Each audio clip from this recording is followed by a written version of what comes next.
Subscribe now and press the bell icon. Never miss an update. Hello everyone.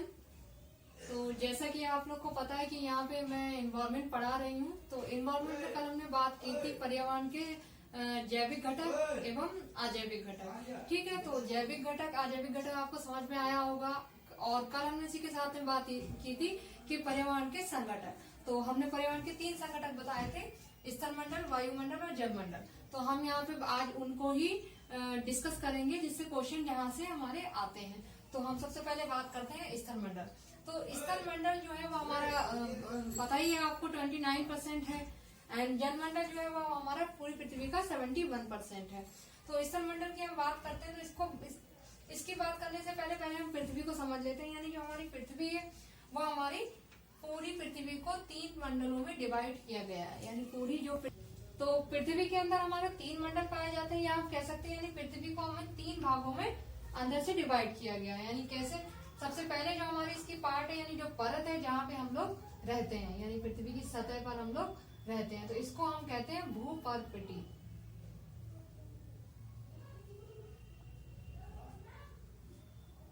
भूपर्पटी या इसको हम क्या कहते हैं? क्रस्ट। भूपर्पटी या क्रस्ट हम इसको कहते हैं। तो क्रस्ट जो है वो हमारी कई तत्वों से मिलकर बनी हुई है। यानी इसमें हमारी क्या क्या, यानी जो भूमि की ऊपरी जो परत है, पृथ्वी की ऊपरी जो परत है उसको हम भूपर्पटी कहते हैं या क्रस्ट कहते हैं। तो क्रस्ट जो है वो हमारी कई तत्वों से मिलकर बनी है। यानी ये हमारी लोहा, तांबा, एल्युमिनियम, जिंक, गंधक, हाइड्रोजन, नाइट्रोजन, कई तरीके के तत्वों से मिलकर ये बनी हुई है। अब इसमें पूछ लेते हैं क्वेश्चन की सबसे ज्यादा भूपर्पटी में किस तत्व की मात्रा सबसे अधिक होती है। तो यहाँ भूपर्पटी में हमारी एल्यूमिनियम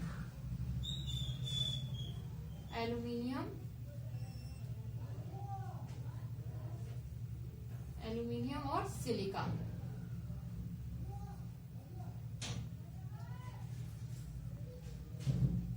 एल्यूमिनियम एंड सिलिका की मात्रा अधिक। तो यहाँ पे हमारी भूपर्पटी में सबसे अधिक मात्रा एल्यूमिनियम और सिलिका की पाई जाती है। आपको ये ध्यान रखना है, क्वेश्चन ये पूछ लेते हैं कि भूपर्पटी में सबसे अधिक मात्रा किन तत्वों की पाई जाती है। अब अगली बात हम करते हैं जो इसकी भूपर्पटी के नीचे वाली जो परत है इसको हम कहते हैं मेटल।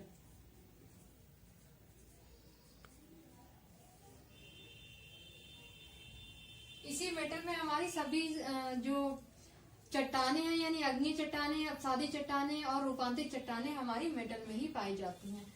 आगे हम बात करते हैं जो पृथ्वी का लास्ट वाला पार्ट अंदर बसता है उसको हम कहते हैं कोर, यानी पृथ्वी का केंद्र।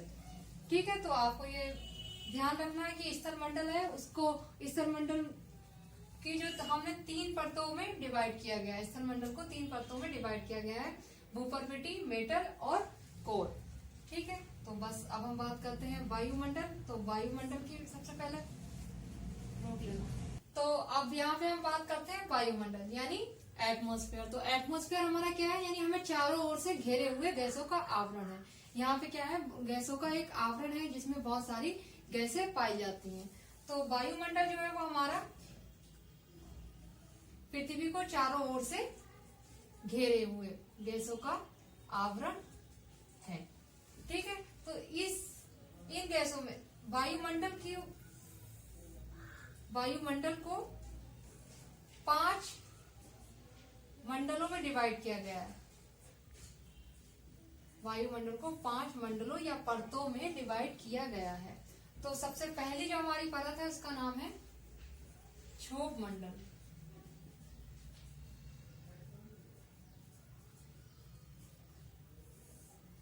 दूसरी है हमारी समताप मंडल।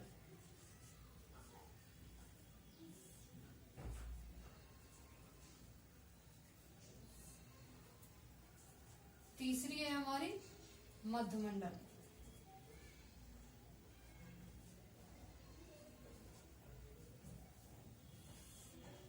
चौथी है हमारी आयन मंडल।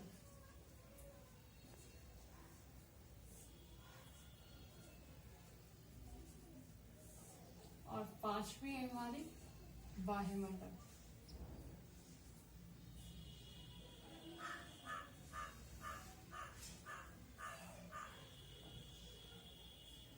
वायुमंडल। तो वायुमंडल की हमारी 5 परतें हो गई। तो वायुमंडल में सबसे पहली परत यानी पृथ्वी की सतह से जो ऊपर परत जाती है उसको हम कहते हैं क्षोभ मंडल। क्षोभ मंडल क्या होता है? क्षोभ मंडल में ही हमारी सभी मौसम संबंधी घटनाएं घटित होती हैं, जैसे हमारी बारिश है या बिजली का कड़कना है, हिमपात होना है, ओस गिरना है, ये सब हमारी किसमें होती है? क्षोभ मंडल। तो इसीलिए इस मंडल को हम कहते हैं परिवर्तन मंडल। क्षोभ मंडल को ही हम परिवर्तन मंडल के नाम से भी जानते हैं। अब हम बात करते हैं समताप मंडल। तो समताप मंडल जो है हमारा, इसमें नाम से हमें जैसा पता चल रहा है समताप, यानी यहाँ पे तापमान कैसा रहता है? स्थिर रहता है। समताप मंडल को ही हम आदर्श मंडल भी कहते हैं। समताप मंडल को ही हम क्या कहते हैं? आदर्श मंडल।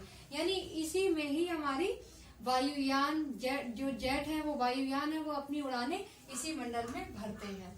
अब इस मंडल की एक खास बात और है, इसको हम कहते हैं आदर्श मंडल।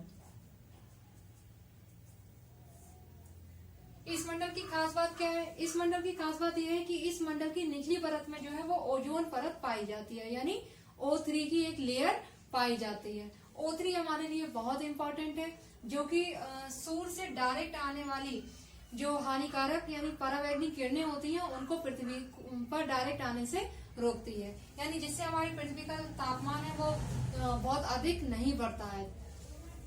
तो हमारी एक क्वेश्चन हमारा ये बनता है कि O3 जो है वो हमारी कहाँ पर पाई जाती है, किस मंडल में पाई जाती है? यानी O3 की जो लेयर है वो हमारी समताप मंडल में पाई जाती है। अगली हम बात करते हैं मध्य मंडल। मध्य मंडल यानी क्षोभ मंडल और समताप मंडल के बीच में आगे जो हमारा मंडल पड़ता है उसको हम कहते हैं मध्य मंडल। यानी ये दोनों यानी ये बीच में मंडल है तो इसको हम मध्य मंडल कहते हैं। अगला हमारा आया आयन मंडल। तो आयन मंडल क्या है? आयन मंडल हमारा ऐसा मंडल है जिसमें विद्युत अपक्षेपित किरणें होती हैं, यानी जो हमारी टेलीफोन है या रेडियो है या जो दूर संचार है वो सब इसी मंडल की वजह से ही हम संभव कर पाए हैं। तो आयन मंडल जो है वो हमारा विद्युत अवशोषित किरणों के लिए महत्वपूर्ण है। अगला है हमारा वायुमंडल, यानी इसकी कोई सीमा नहीं है, आयन मंडल की भी सीमा नहीं है। और फिर आयन मंडल के बाहर जो है हमारा वायुमंडल है, वायुमंडल की कोई सीमा नहीं है, यानी अंतरिक्ष, इसका बहुत अधिक विस्तार है। तो हमारे यहाँ पे हो गई ये पांचों मंडल जो आपको याद रखना है, यानी वायुमंडल की 5 परतें, क्षोभ मंडल, समताप मंडल, मध्य मंडल, आयन मंडल और वायुमंडल। ठीक है, तो यहाँ से ऐसे क्वेश्चन बनते हैं कि सबसे वायुयानों के लिए आदर्श मंडल कौन सा है? तो कौन सा मंडल है हमारा? समताप मंडल। बाकी हमारा मौसम संबंधित दशाएं किस में घटित होती हैं, तो हम उसमें टिक करेंगे। मौसम संबंधित घटनाएं घटित होती हैं हमारी क्षोभ मंडल में। तो अब हम बात करते हैं यहाँ पे जल मंडल यानी हाइड्रोस्फीयर। तो जल मंडल जो है वो हमारा, सबसे पहले तो जल मंडल यानी जल जो है वो हमारा टोटल पृथ्वी पर कितना है? 71%। 71% जो है वो हमारी टोटल पृथ्वी पे जल है।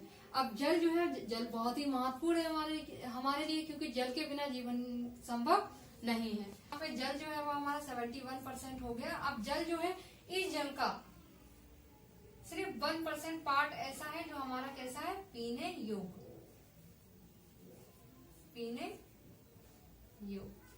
बाकी हमारा 70% जो जल बचता है वो कैसा है? खारा पानी, खारा जल, खारा जल। अब टोटल हम इस जल की बात कर लें अगर, तो इस जल का जो पूछ लेते हैं कि महासागरों में कितना समाहित है, यानी टोटल इस 71% का 97% जो जल है वो हमारा किसमें है? महासागरों में। और बाकी 3% हमारा जल है वो नदियों, झरनों, तालाबों, झीलों में समाहित है। तो बस हमारा जलमंडल में इतना ही आपको ध्यान रखना है।